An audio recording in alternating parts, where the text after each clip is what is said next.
Buen día tengan todos ustedes. Continuando con nuestro curso de análisis y diseño de estructuras de mampostería, este sería el capítulo número 6 y en este capítulo vamos a hablar un poco más sobre piezas y ahora vamos a ver el comportamiento y la resistencia mecánica que tienen precisamente estas piezas, y los valores de diseño que nos ofrece la normativa para poder aplicarlos. ¿De acuerdo? Ahora, haciendo una recapitulación rápida del video anterior, o en el capítulo 5, parte 3, vimos un ejemplo práctico de cómo determinar qué tipo de estructura de mampostería vamos a tener, si es tipo 1 o tipo 2, cumpliendo pues con unos requisitos que pide la normativa, ¿de acuerdo? Vimos cómo hacerlo y eso fue básicamente lo que se realizó en ese video. Ahora, en este video, pues vamos, como ya lo mencionamos, vamos a hablar sobre esta propiedad importante que tienen estas piezas. Ahora, esta resistencia o esta propiedad de resistencia mecánica que tiene este material, o este tipo de piezas, sea de cualquier material realmente, es la propiedad más importante que tienen.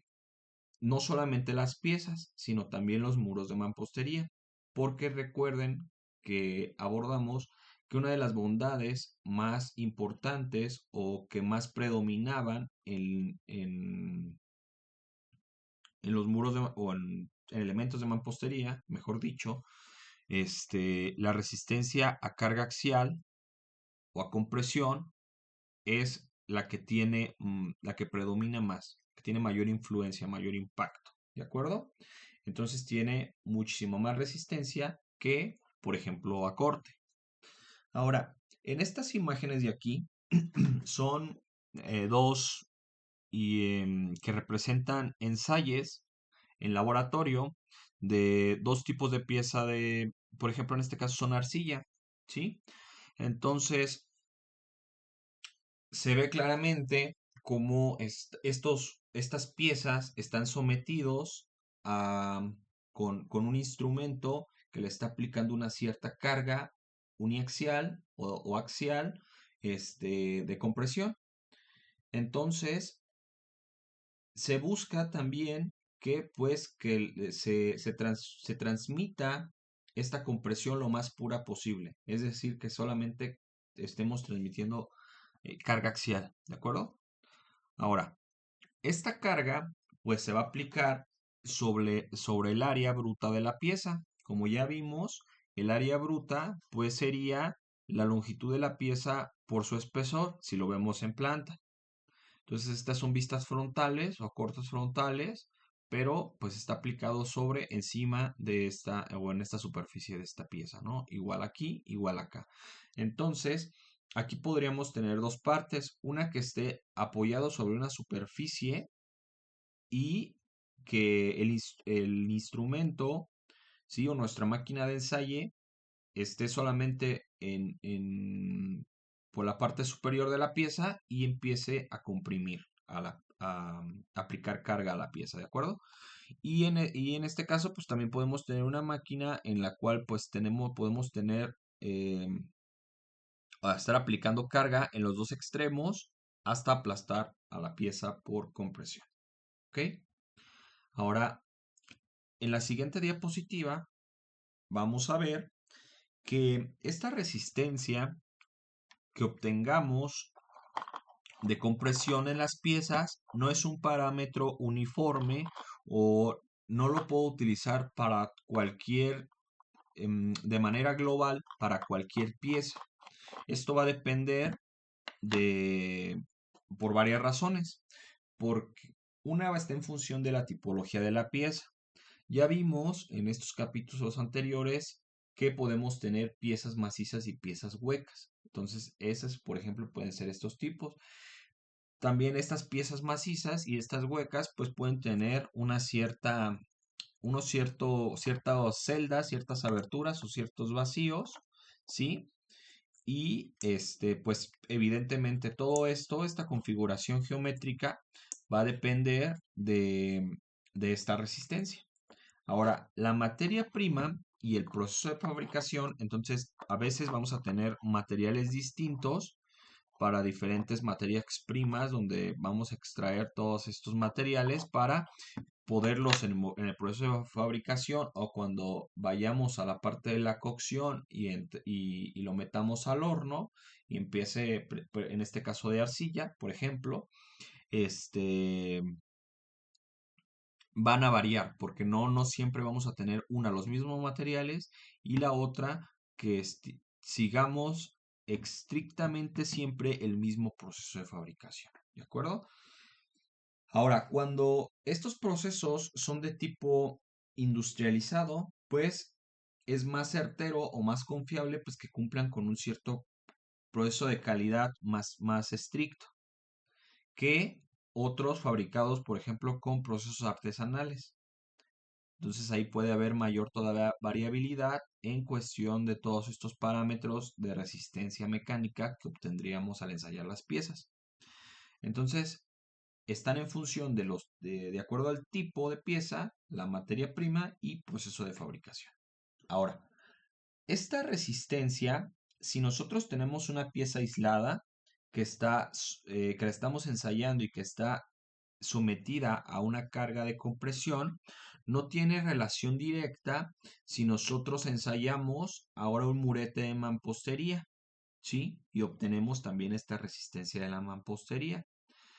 Esto se debe a que las restricciones a las deformaciones transversales ocasionadas por la fricción de las placas de la máquina de ensaye introducen compresiones transversales en las placas que afecta la resistencia de la pieza.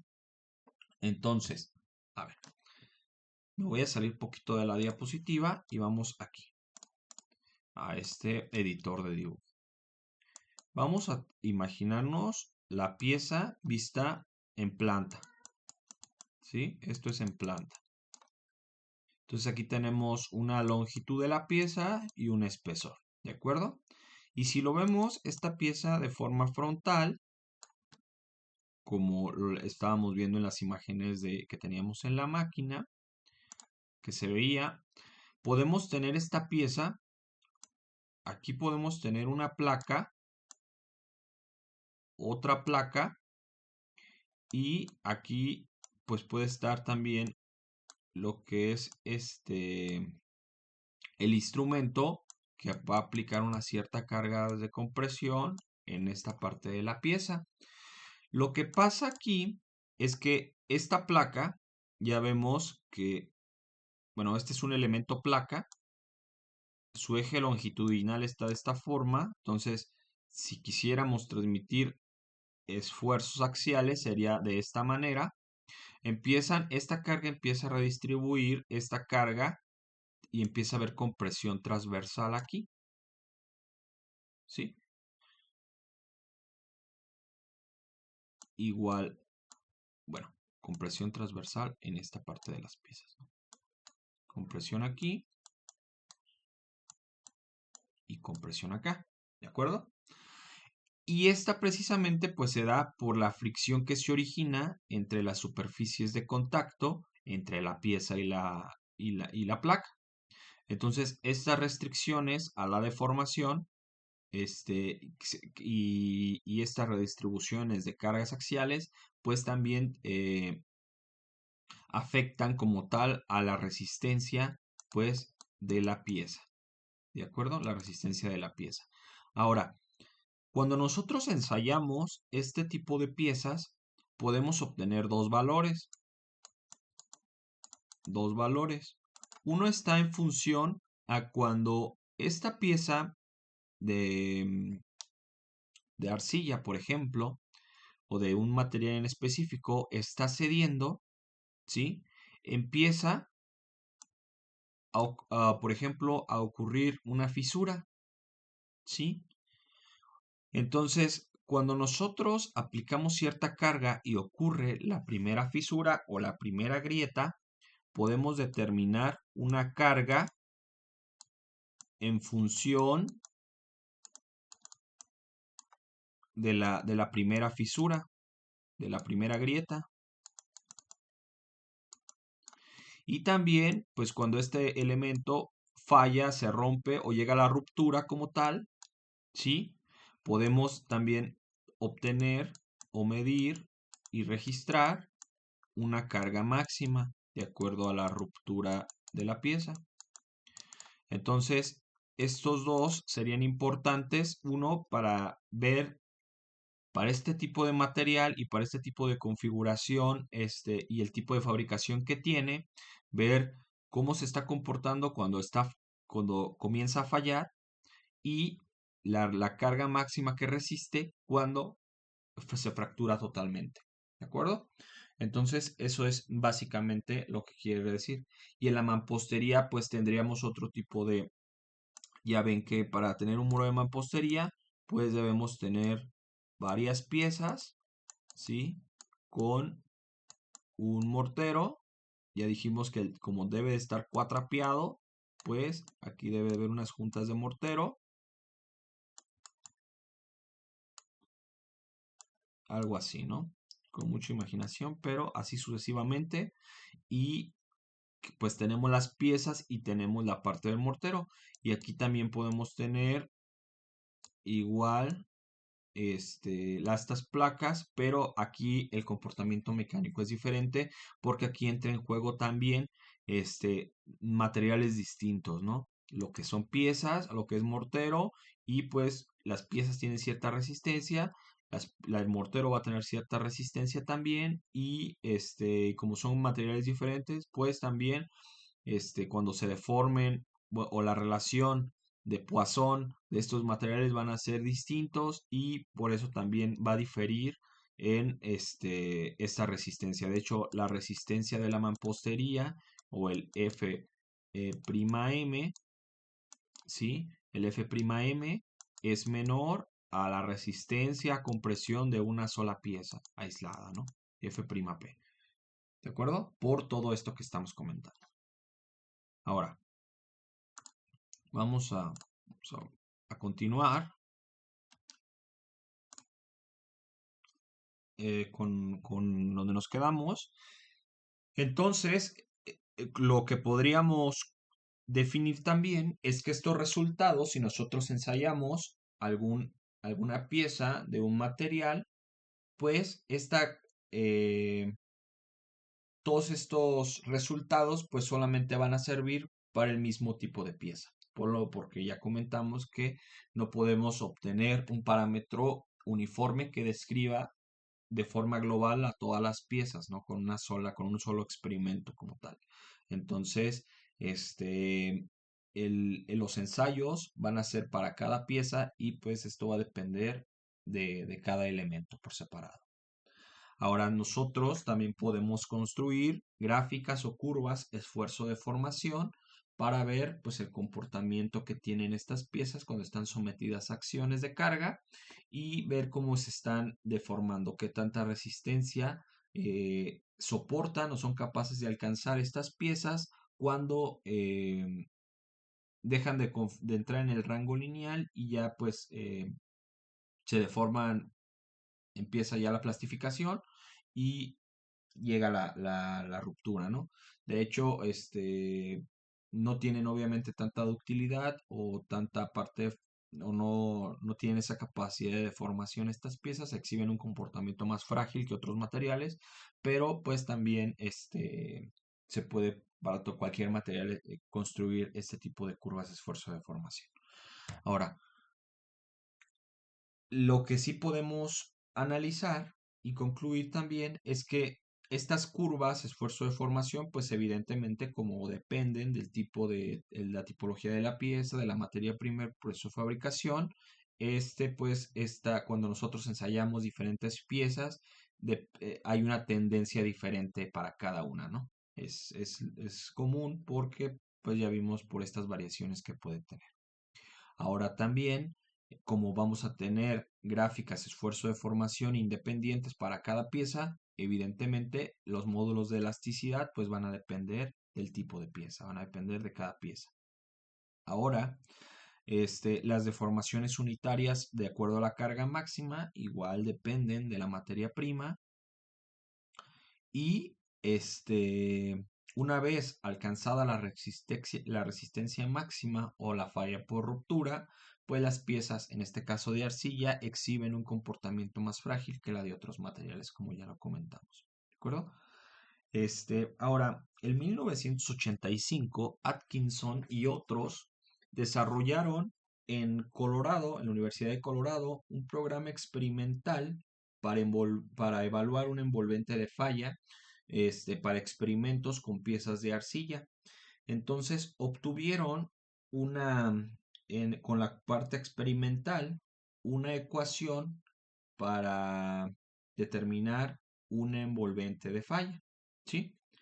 Entonces, en esta ecuación nos relaciona, bueno, primero normaliza los esfuerzos y estas cargas por compresión y por tensión de la pieza. Entonces, más adelante vamos a ver una imagen más a detalle de todo esto, pero podemos examinar esta función y esta ecuación que si nosotros queremos ver este comportamiento normalizado de la resistencia de la pieza a compresión, ¿sí? Está en función de la resistencia a tensión de la pieza y evidentemente pues va a ser menor a la unidad, ¿no? Conforme vaya incrementando estos esfuerzos de tensión en la pieza, este, la resistencia a compresión pues también va a ir disminuyendo, ¿de acuerdo? Entonces, en la siguiente imagen pues vamos a tener construyeron esta gráfica de acuerdo a este programa de experimental y bueno, la envolvente de falla es esta recta de Coulomb, envuelve a, pues precisamente a todos estos puntos dispersos. Estos puntos pues son estas piezas que se ensayaron y podemos ver claramente que obviamente no, está normalizada la unidad, ¿no? Porque es por ejemplo, no, si tenemos una carga máxima, eh, va todo referenciado a estos esfuerzos máximos, tanto de compresión en esta parte de las ordenadas como de tensión en esta parte de las abscisas, ¿de acuerdo? Entonces se registra unas cargas máximas y de acuerdo a estas cargas máximas, pues las cargas de tensión o de compresión que se vayan obteniendo para cada pieza, pues se va normalizando y se van registrando en estos puntos de dispersión. Ahora, nada, pues evidentemente sobrepasa esta recta de Coulomb. Y aquí podemos ver a la pieza, podemos ver estos esfuerzos de compresión transversales a estos esfuerzos de tensión, ¿sí?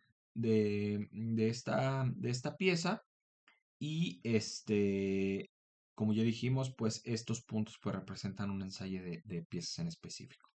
Lo que podemos apreciar e interesante de toda esta investigación y todo este programa experimental que hicieron estos investigadores Atkinson y otros, pues vemos cómo afecta precisamente la resistencia a compresión de la pieza cuando empieza a entrar o empieza a sufrir esfuerzos o fuerzas de tensión las piezas.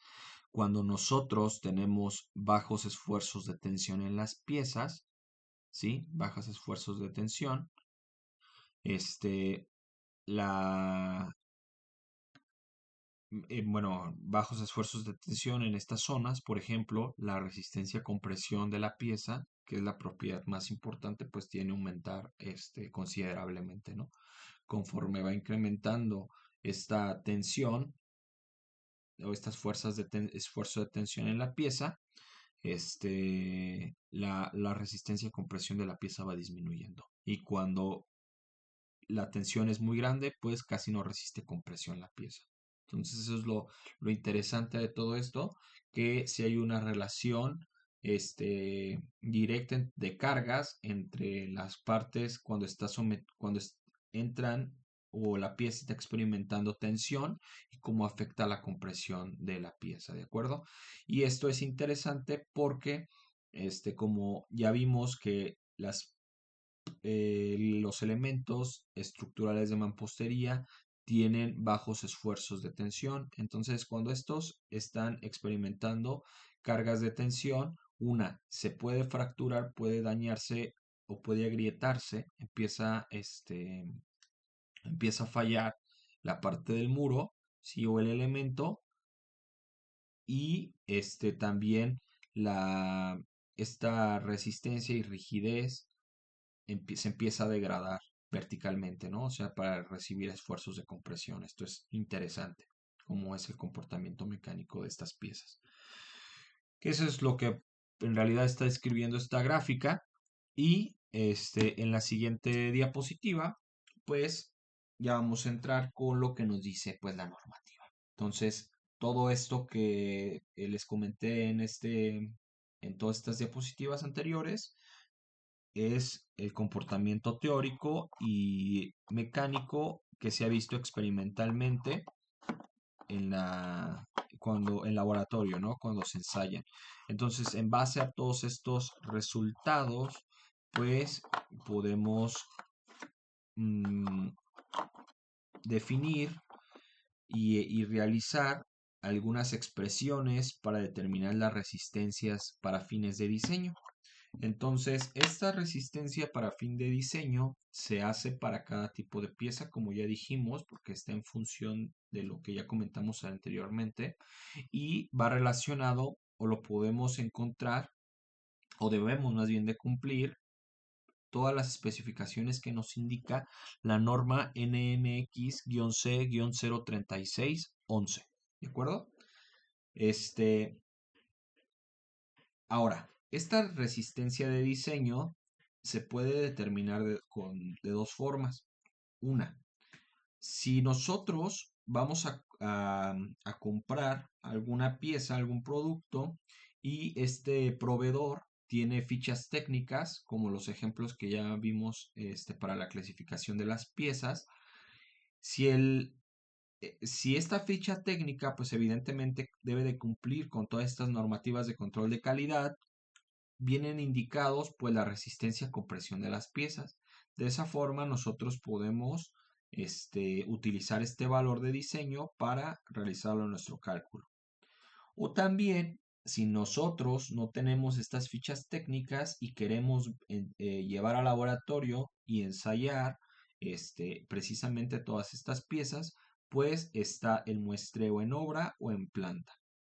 En obra, pues quiere decir que las piezas ya están precisamente en el sitio de construcción, y en planta, pues podemos ir directamente a donde las fabrican o donde las están vendiendo y llevarnos.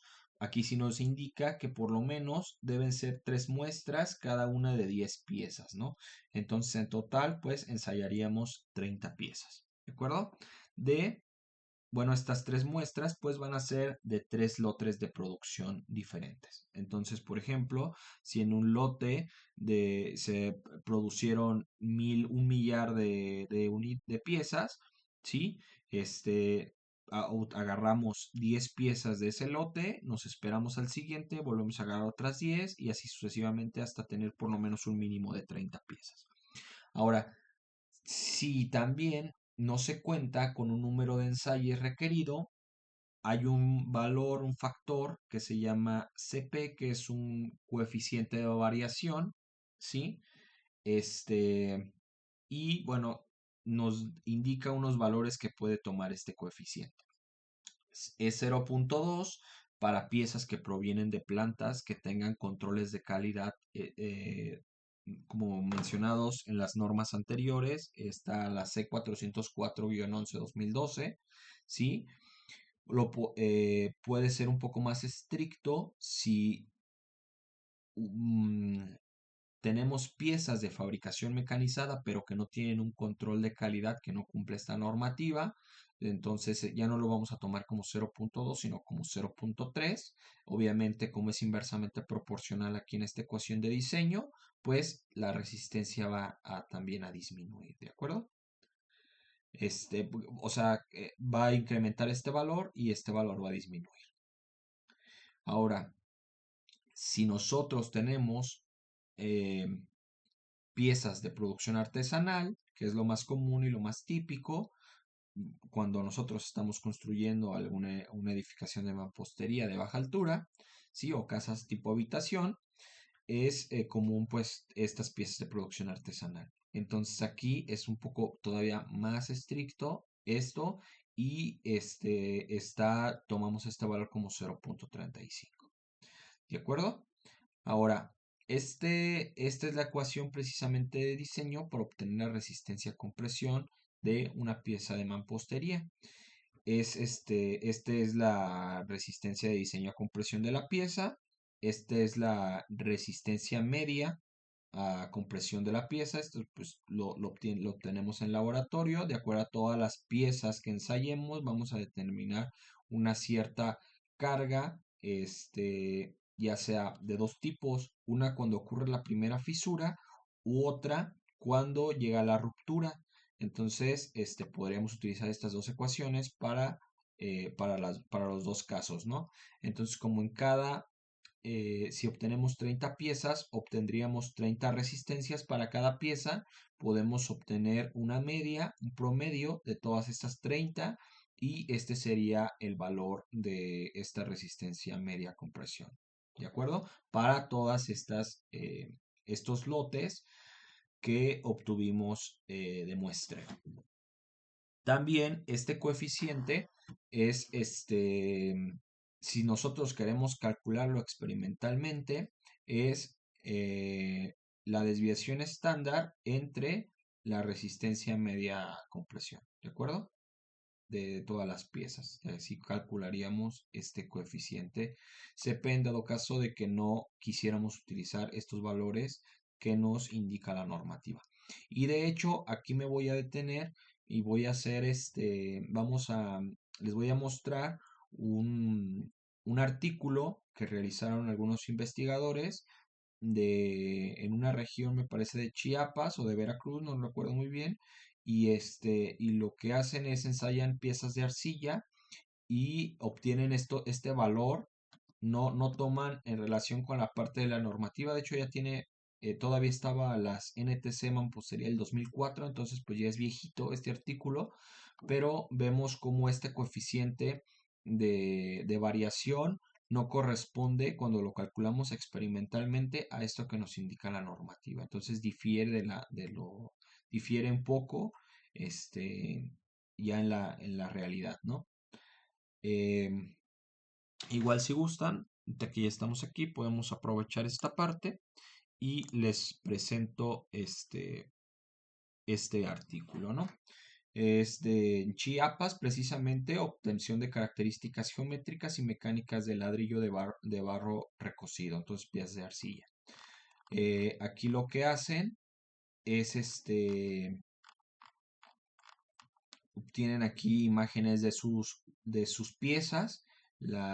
Como bueno, la normativa, esta 036, nos dice que este, tenemos que marcarlas y demás. Pues aquí se ven cómo están identificadas cada pieza, ¿sí? Y aquí calculan un peso volumétrico. Aquí está la misma ecuación, la que les estoy diciendo. De hecho, por eso les digo que es NTC de 2004. eh, la misma expresión para obtener estas resistencias de diseño. Lo único que sí cambió es que antes era, para obtener la resistencia a compresión de diseño, era asterisco F asterisco subíndice P. Y en lugar del asterisco ahora cambió por prima, ¿no? F prima P. Ese es lo único que cambió. Pero la misma expresión sigue siendo igual. La media, el coeficiente y unas constantes de 1 más 2.5 veces esta constante de variación. Entonces lo que hacen es, aquí como les digo, obtienen la resistencia a compresión cuando ocurre la primera grieta, obtienen la resistencia a compresión cuando está la ruptura total de la pieza y pues este F-P es la resistencia media para el primer lote. Esta es la desviación estándar, ¿sí? de este RO, desviación estándar, y pues este coeficiente de variación que les estoy comentando, que es el que nos indica como tal la normativa esta, ¿sí? Pues se calcula si ustedes dividen ese, por ejemplo, 13.09 con la resistencia media de diseño 22.68, pues se obtiene 0.577 y es este valor de CP, así se obtiene experimentalmente, ¿de acuerdo? Y que es aquí la parte de conclusiones que se pueden ver, llegan a, déjenme ver dónde está esa parte.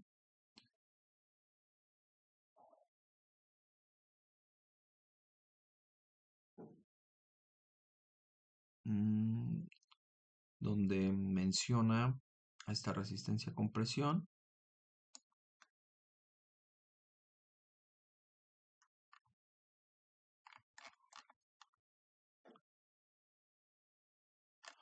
Bueno, esto dice donde es la medida de la resistencia a compresión de la pieza referida al área bruta y es el coeficiente de la variación de la resistencia a compresión de las piezas.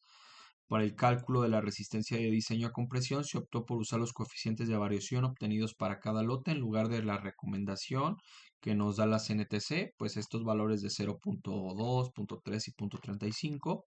Esto se decidió debido a que el coeficiente que sugieren la CNTC para diseño y construcciones de estructuras de mampostería para piezas de producción artesanal 0.35 sigue siendo igual. De hecho, creo que tengo abierto el PDF de la norma y esta es la expresión que les estoy mostrando en la normativa para determinar resistencia a compresión en el apartado 2.1.2.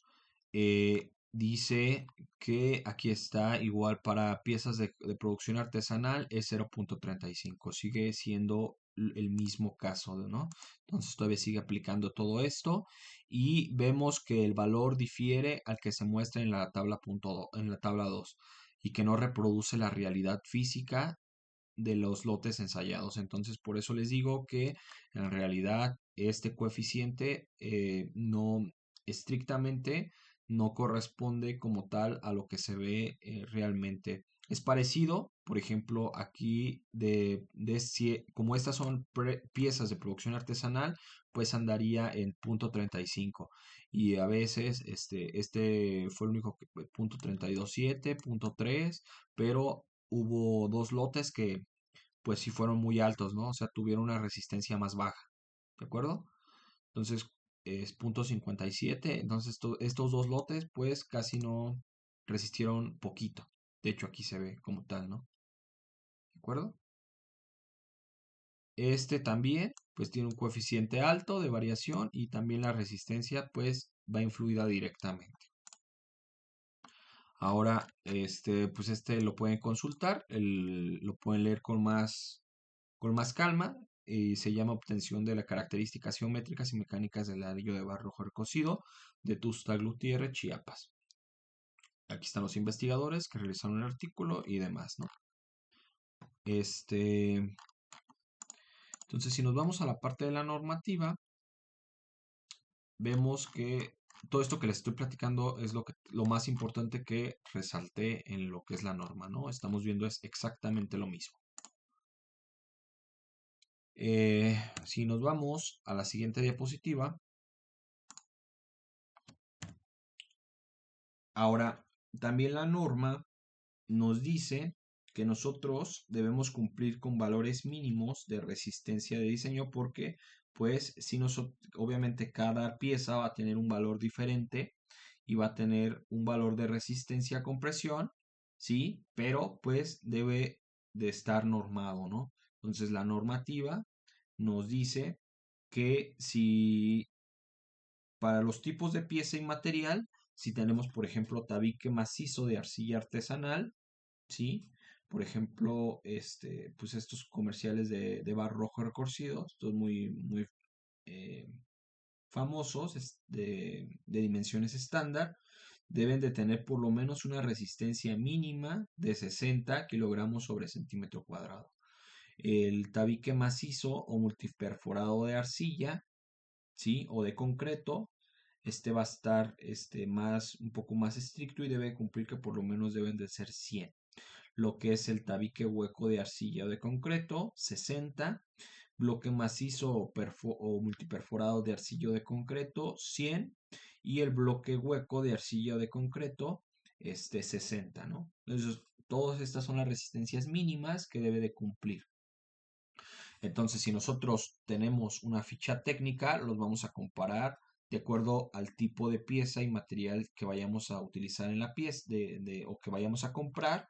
Nos vamos a esta parte de la tabla y deben de cumplir con